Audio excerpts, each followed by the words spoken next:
Chevella bus ప్రమాదం ఇంకా మనందరి కళ్ళ ముందు మెదులుతూనే ఉంది. ఆ బస్సులో నష్టపోయినటువంటి కుటుంబాల ఆర్తనాదాలు, ఆ బస్సులో ప్రాణాలు కోల్పోయిన వాళ్ళ లేకపోతే అక్కడ గాయపడ్డ వాళ్ళ హాహాకారాలు ఇంకా మనకు వినిపిస్తూనే ఉన్నాయి. ఆ భయంకర దృశ్యం ఇంకా మన కళ్ళ ముందు మెదులుతూనే ఉంది. మరోవైపు చేవెళ్ల బస్సు ప్రమాద బాధితులకు ప్రభుత్వం పరిహారాన్ని అందజేస్తుంది. ప్రభుత్వం తరపున తాండూరు ఎమ్మెల్యే మనోహర్ రెడ్డి బాధితులకు ఆ పరిహారాన్ని అందజేస్తున్నారు. ప్రభుత్వం తరపున 5 లక్షలు, ఆర్టీసీ తరపున 2 లక్షల రూపాయల చొప్పున చెక్కులు అందజేస్తున్నారు. అయితే 3 కూతుర్లను కోల్పోయిన తండ్రి ఎల్లయ్య గౌడ్కు 21 లక్షల చెక్కు ఎమ్మెల్యే అందజేశారు. ఈ సందర్భంగా ఆ 3 కూతుర్లు నాకు పంపిన జీతమా ఇది అంటూ ఆ తండ్రి కన్నీళ్లు పెట్టుకుంటున్నటువంటి ఆ దృశ్యం ఇప్పుడు అది చూసే వాళ్ళ గుండెలను కరిగిస్తుంది. రెండో కూతురు ఉద్యోగం చేస్తూ 60,000 పంపేది అంటూ తన తండ్రి బాధపడుతున్నాడు. నా కూతుర్లను కోల్పోయాను, ఇప్పుడు వాళ్ళు పంపించే జీతమా ఇది, నేను దీంతో బతకాలా, నా కూతురు లేని బతుకు నాకు ఎందుకు, దేనికోసం బతకాలి నేను అంటూ ఆ తండ్రి కన్నీళ్లు పెట్టుకుంటుంటే చూసేవాళ్ళ హృదయాలు ద్రవిస్తున్నాయి. ఏం చెప్పి ఆ తండ్రిని ఓదార్చాలో అక్కడ ఉన్న వాళ్ళకి అర్థం కావడం లేదు. ఎంత డబ్బు ఇస్తే తమ కూతుర్లకు పరిహారంగా ఉంటుంది, తమ కూతుర్ల ప్రాణాలకు సమానంగా ఉంటుంది అంటూ ఆ తండ్రి అడుగుతుంటే ఏం చెప్పాలో తెలియక, ఆ తండ్రిని ఎలా ఓదార్చాలో తెలియక అక్కడ ఉన్న వాళ్ళందరూ మౌనం పాటించినటువంటి పరిస్థితి కనిపిస్తోంది. కేవలం ఆ ఒక్క తండ్రిదే కాదు ఈ బాధ. ఆ బస్సు ప్రమాదంలో కుటుంబాలను పోగొట్టుకుని కుటుంబ సభ్యులని, కుటుంబాలని రోడ్డున పడ్డటువంటి పరిస్థితి మనం చూస్తూనే ఉన్నాం. వాళ్ళందరిది ఇదే బాధ. ఏం చెప్పగలుగుతారు వాళ్ళకి? ఎన్ని లక్షలు ఇస్తే మాత్రం వాళ్ళకి ఆ నష్టాన్ని పూడ్చగలుగుతారు? ఒక్కసారి ఆ తండ్రి బాధను నేను మీకు చూపిస్తాను. బతికితే ఇంత మంచి ఉంటుంది.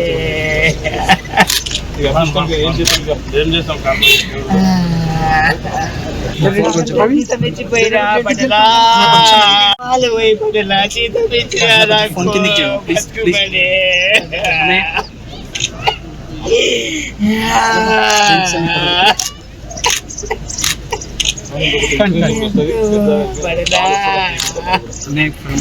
బిడ్డలు బతికితే ఇంత మంచి ఉంటుంది.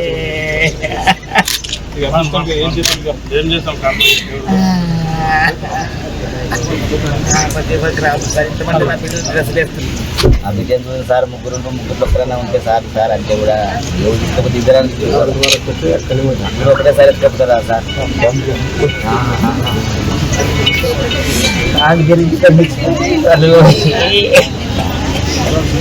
ఇది జీతం కాదు కానీ ఏదో ఆర్థిక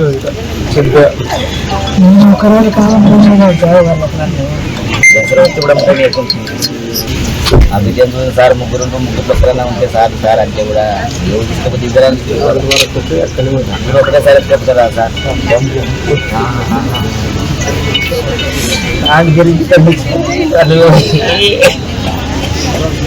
ఇది జీతం కాదు కానీ ఏదో ఆర్థిక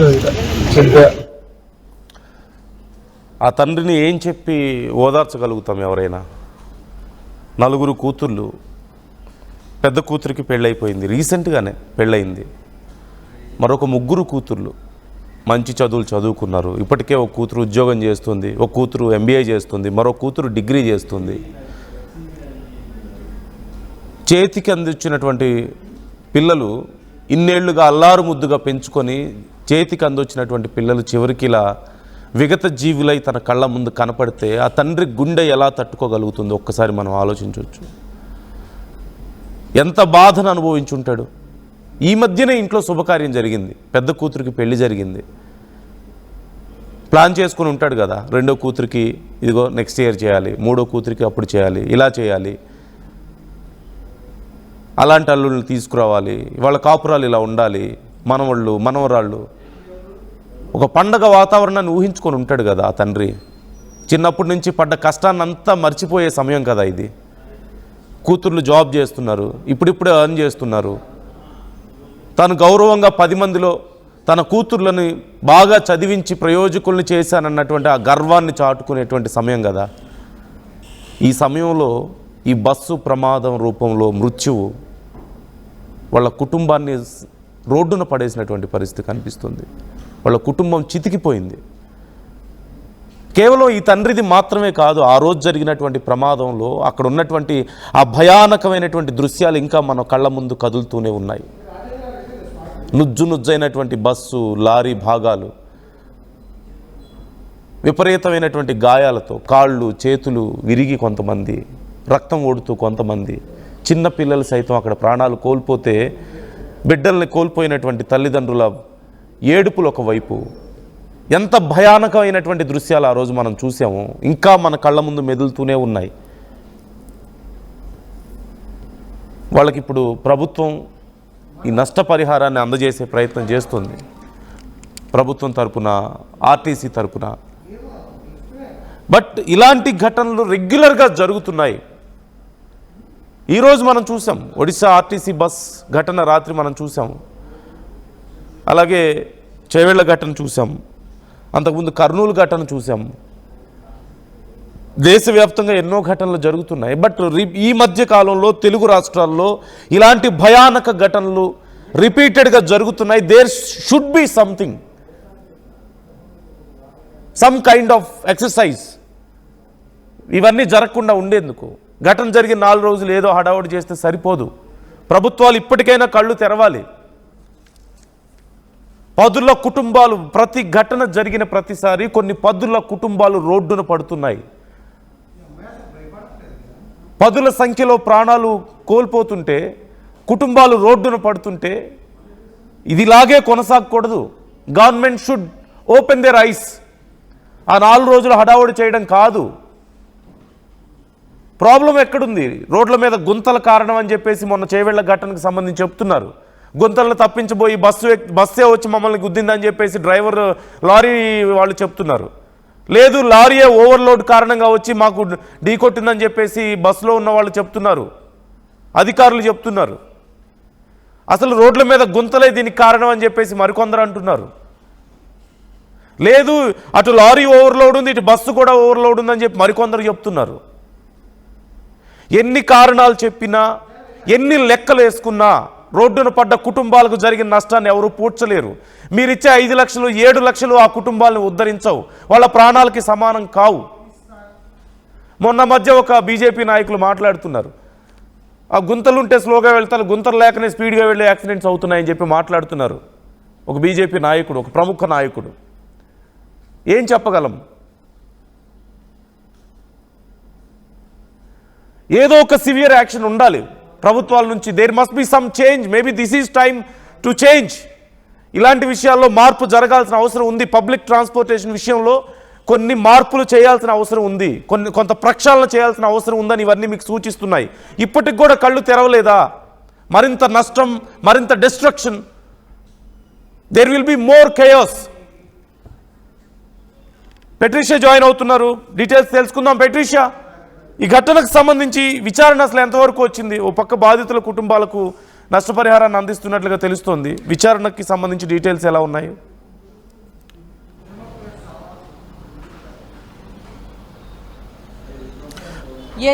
ఏవేళ బస్సు ప్రమాదం ఇప్పటికీ మనం మర్చిపోలేము.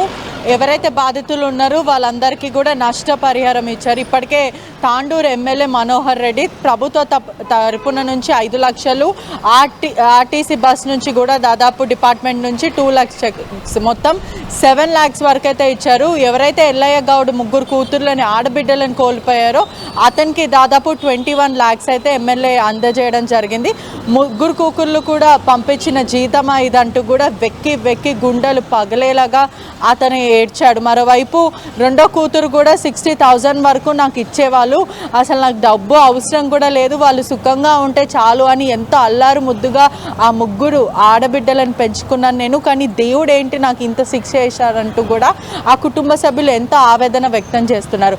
మరోవైపు చేవెళ్ళ నుంచి వికారాబాద్ వెళ్ళే రోడ్ అంతా కూడా single line road.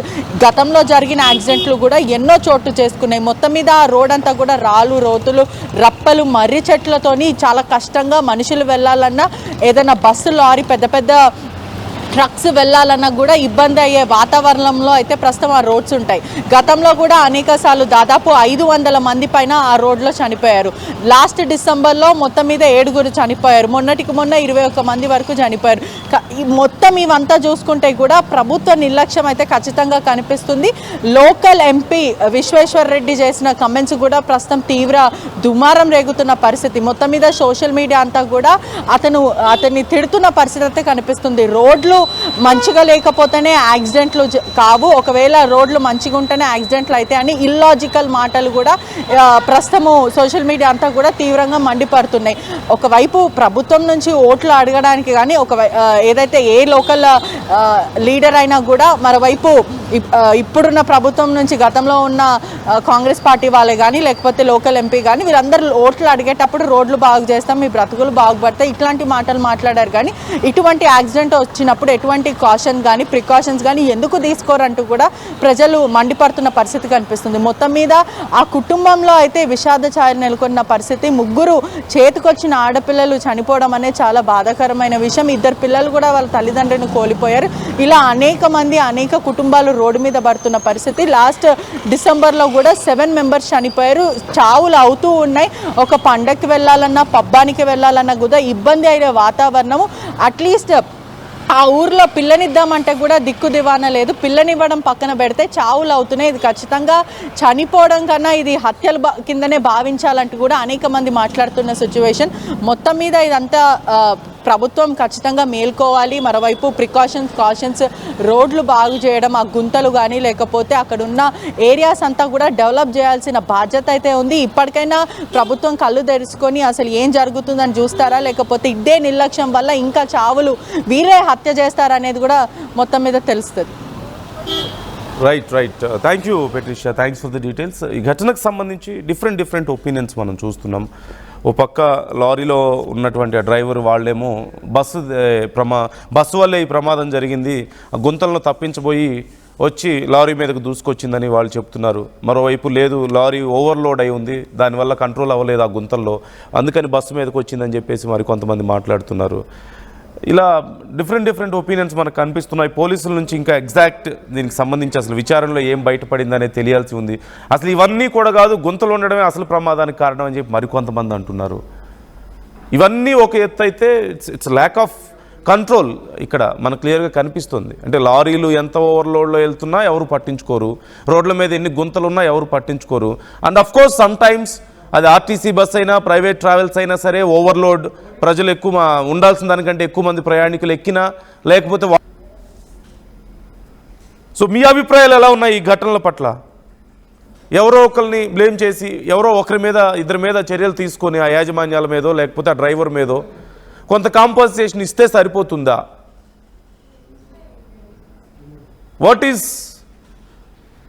What should happen here? అసలు ఏం జరగాలి? ఎందుకు ఇలాంటి ఘటనలు రిపీటెడ్గా జరుగుతున్నాయి? మళ్ళీ ఏం జరగాల్సిన, ఏం చర్యలు తీసుకోవాల్సిన అవసరం ఉంది ఇలాంటి విషయాల్లో ఇలాంటి ఘటనలు మళ్ళీ జరగకుండా ఉండాలంటే ఏం మార్పు రావాల్సిన అవసరం ఉంది? ఎవరు తప్పు ఉంది ఇక్కడ? ప్రభుత్వాలదా, అధికారులదా, ప్రజలదా? ఎవరిని క్వశ్చన్ చేయాలి? ఎవరిని బ్లేమ్ చేయాలి? ఆ తండ్రికి ఎవరు సమాధానం చెప్పాలి? ఆ కుటుంబాలకు ఎవరు సమాధానం చెప్పాలి? అటు ఒక 5 లక్షలు ఇటు ఒక 2 లక్షలు ఇచ్చేస్తే అయిపోయిందా? అంతేనా విలువ ఆ ప్రాణాలు కోల్పోయిన వాళ్ళకి? లేదంటే ఎవరో ఒకరి మీద చర్యలు తీసుకుంటే అయిపోయిందా? Comment your opinions. ఒక్కసారి నేను ఆ తండ్రి బాధను మరొకసారి నేను మీకు చూపించే ప్రయత్నం చేస్తాను. ఆ బిడ్డను చూసి సార్ ముగ్గురు ఒక్కరైనా ఉంటే సార్ అంటే కూడా ఎవరు తీసుకపోతే ఇద్దరు ఒకటేసారి ఎత్తుకపోతారా సార్?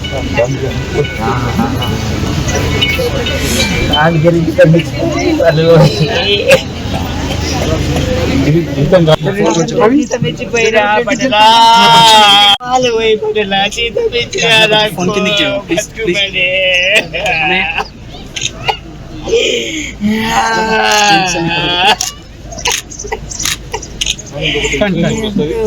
పడేలా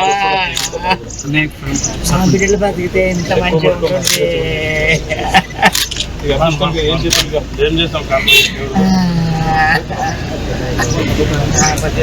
సార్ ఇంతమంది నా బిడ్డలు డ్రెస్సులు వేస్తున్నా సార్, ఇంకేసి పొట్టు పెట్టిస్తారు. జీతం ఇచ్చిపోయినా పడేలా వాళ్ళు పోయి పడేలా జీతం ఇచ్చిరా